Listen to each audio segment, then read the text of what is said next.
तो देखिए दोस्तों, अब ये लगभग 50 से 60 क्वेश्चन रहेंगे, इतिहास मध्ययुगीन से हैं और इसमें सब नए नए हैं, क्योंकि किसी भी एग्जाम में जाओ तो बीच से उठाकर क्वेश्चन, बहुत ओल्ड क्वेश्चन जो होते हैं वो हमने इसमें लिया। लगभग 60 क्वेश्चन हैं, तो आप लोग वीडियो पूरा देखिए और कंप्लीट में आप लोगों को जानकारी हो जाएगी।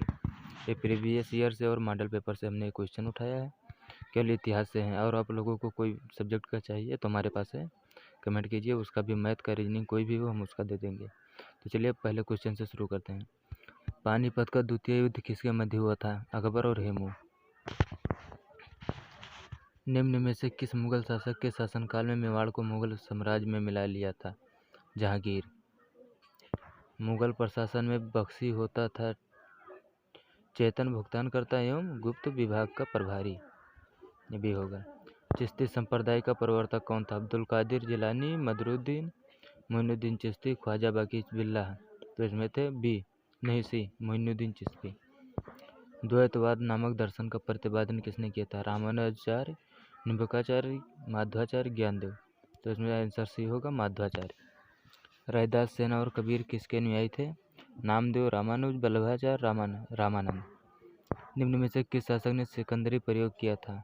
सिकंदर लोदी, शेरशाह, अकबर, बाबर। तो हो जाएगा शेरशाह। पंचतंत्र का फारसी में भाषा में अनुवाद यार दानिश नाम से किसने किया था? मौलाना हुसैन फैजी, अबुल फजल हसन निजामी, अमीर खुसरो। ये मौलाना हुसैन फैजी हो जाएगा। अलाउद्दीन बहमन शाह ने बहमनी साम्राज्य की राजधानी किसे बनाया था? गुलबर्गा। पंचतंत्र का फारसी भाषा में अनुवाद यार ये दानिश नाम से किसने किया था? मौलाना हुसैन फैजी। आंसर भी होगा। निम्न में से किस शासक ने रुपया एवं दाम चलाया था? शेरशाह, अकबर, अलाउद्दीन खिलजी, जहांगीर। तो इसमें हो जाएगा शेरशाह। विशिष्टता द्वैतवाद नामक दर्शन का प्रतिपादन किसने किया? कबीर, शंकराचार्य, रामानुजाचार्य, ज्ञानदेव, रामानुजाचार्य। ये क्वेश्चन देख लीजिए द्वैतवाद वाला। और चिश्ती संप्रदाय का ये वही क्वेश्चन। पानीपत का द्वितीय युद्ध अकबर और हेमू के बीच। दक्षिण भारत में किसने स्वतंत्र बहमनी राज्य की स्थापना की? अबू मुजफ्फर, अलाउद्दीन बहमन शाह, मुजाहिद शाह, मोहम्मद शाह प्रथम, आदिल शाह। तो हो जाएगा आंसर है अबू मुजफ्फर, अलाउद्दीन बहमन शाह। रैदास, सेना और कबीर किसके अनुयायी थे? रामानंद के। गुरु नानक निम्न में से किस सुल्तान के समकालीन थे? इब्राहिम लोदी। सिकंदर लोदी, बहलोल लोदी, कुतुबुद्दीन ऐबक। तो इब्राहिम लोदी के समकालीन गुरु नानक थे। अलाउद्दीन बहमन शाह ने बहमनी साम्राज्य की राजधानी किसे बनाया था? गुलबर्गा। विजयनगर महाशहर की किस नदी के तट पर बसा हुआ था? तुंगभद्रा। कृष्णा, कावेरी, वैनगंगा। तुंगभद्रा। विजयनगर शहर किस नदी के तट पर बसा हुआ है? कृष्ण, तुंगभद्रा, कावेरी, वैनगंगा। तो इसका भी आंसर भी तुंगभद्रा ही होगा। अलाउद्दीन बहमन शाह ने बहमनी साम्राज्य की राजधानी किसे बनाया था? बीदर, नौरसपुर, गोलकुंडा, गुलबर्गा। तो आंसर डी गुलबर्गा हो जाएगा। कौन सूफी संत महबूब ये इलाही कहलाता था? ख्वाजा मोइनुद्दीन चिश्ती, बाबा फरीद, कुतुबुद्दीन बख्तियार काकी, शेख निजामुद्दीन औलिया। तो आंसर डी हो जाएगा, शेख निजामुद्दीन औलिया। अलाउद्दीन खिलजी ने किस हिंदू शासक को राय की उपाधि दी थी? रामचंद्र देव, प्रताप रुद्र देव, बीरबल, सुंदर पांडे। तो रामचंद्र देव हो जाएगा। कौन सूफी संत महबूब इलाही कहलाता था? शेख निजामुद्दीन औलिया। Answer D. कौन सूफी संत ये हो जाएगा। निम्नलिखित में से विजयनगर किस शासक ने तेलुगु और संस्कृत साहित्य को समृद्ध किया था? कृष्णदेव राय। विजयनगर साम्राज्य के सिक्कों पर शासकों के नाम किस लिपि में मिलते हैं? नागरी।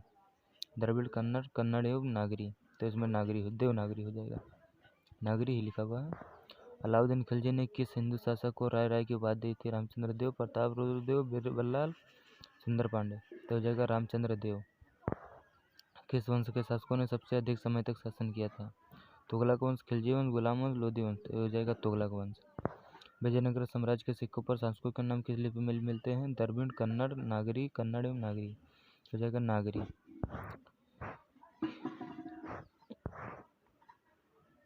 निम्नलिखित में से कौन सा एक अष्टभुजीय मकबरा है? सिकंदर लोदी का मकबरा, बलबन का मकबरा, गैसुद्दीन तुगलक का मकबरा, फिरोज शाह तुगलक का मकबरा। तो हो जाएगा सिकंदर लोदी का मकबरा।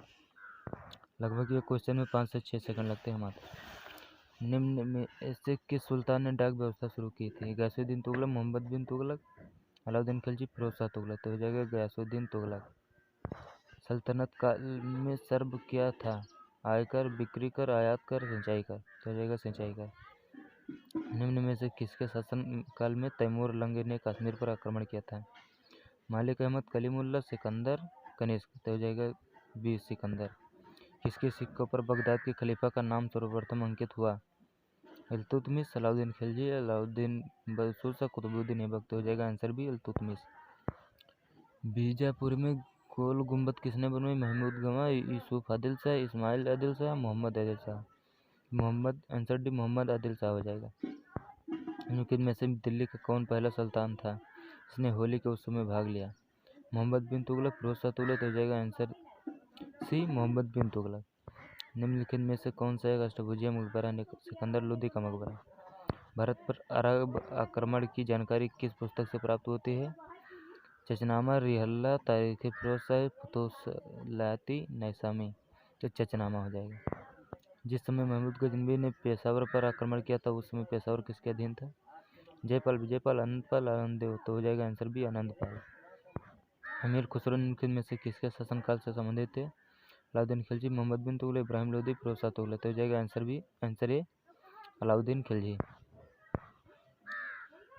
गुजरात के सोमनाथ मंदिर पर गजनवी के आक्रमण के समय वहां का शासक कौन था? तो इसी का पृथ्वीराज चौहान, भीम सेकंड, भीम फर्स्ट, जयपाल, तो आंसर से भीम फर्स्ट हो जाएगा।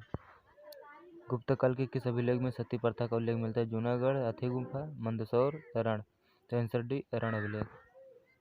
हर्षवर्धन ने किस शासक को पराजित कर कन्नौज पर अधिकार किया था? तो पुष्यमित्र शुंग, नरसिंह वर्मा द्वितीय, संसाक, उपेंद्र राज संसाक। महाबलीपुरम स्थित एकात्म मंदिर का निर्माण किसने करवाया था? नरसिंहदेव बर्मन ने प्रथम ने। सूर्य सिद्धांत नामक ग्रंथ की रचना किसने लिखी? आर्यभट्ट। मोहम्मद बिन कासिम ने कब पश्चिमी भारत पर आक्रमण किया था? 712 ईस्वी। गुप्तकालीन बौद्ध शिक्षा का महत्तर केंद्र क्या था? नालंदा। कश्मीर के मार्तंड सूर्य मंदिर का निर्माण किसने करवाया? ललितादित्य मुक्तापीठ। मेहरौली स्थल लौह स्तंभ का निर्माण किस शताब्दी में हुआ था? 4th शताब्दी। चित्रों में पतलून जैसी पोशाक पहने हुए दिखाया जाने वाला प्रथम भारतीय शासक कौन है? कनिष्क। इनमें से कौन सी एक स्थापत्य कला गुप्त काल में निर्मित नहीं है? खजुराहो का मंदिर। निम्नलिखित में से किस राजवंश के कई राजाओं ने देवपुत्र उपाधि धारण की थी? कुषाण। ये क्वेश्चन जो उल्टा पुल्टा है 38-39 है, इस पे मत जाना क्योंकि हमने उठाया तो शायद इधर का उधर हो गया है। जो कैला शैली भारतीय और यूनानी आकृति का सम्मिश्रण है उसे कहते हैं गंधार। Answer C. बिना बैगार के किसने सुदर्शन झील का जीर्णोद्धार करवाया? रुद्रामन। Answer D. मौर्य काल में मुख्यतः किसको ढालने के लिए किन धातुओं का प्रयोग किया था? चांदी और तांबा। तो थे आपके 60 क्वेश्चन, 50 से 60 क्वेश्चन थे पूरे कंप्लीट। तो उम्मीद है आप लोगों को इस वीडियो में पूरी जानकारी मिल जाएगी और आप लोग चेक कर चुके होंगे कि कितना आप लोग जानते हैं। तो आप हमारे चैनल को सब्सक्राइब कर सकते हैं क्योंकि ऐसे ही वीडियो हमारे चैनल पर आता रहेगा कुछ कंपटीशन और गवर्नमेंट जॉब से संबंधित। तो थैंक यू। चलिए अब बंद करते हैं। Best of luck.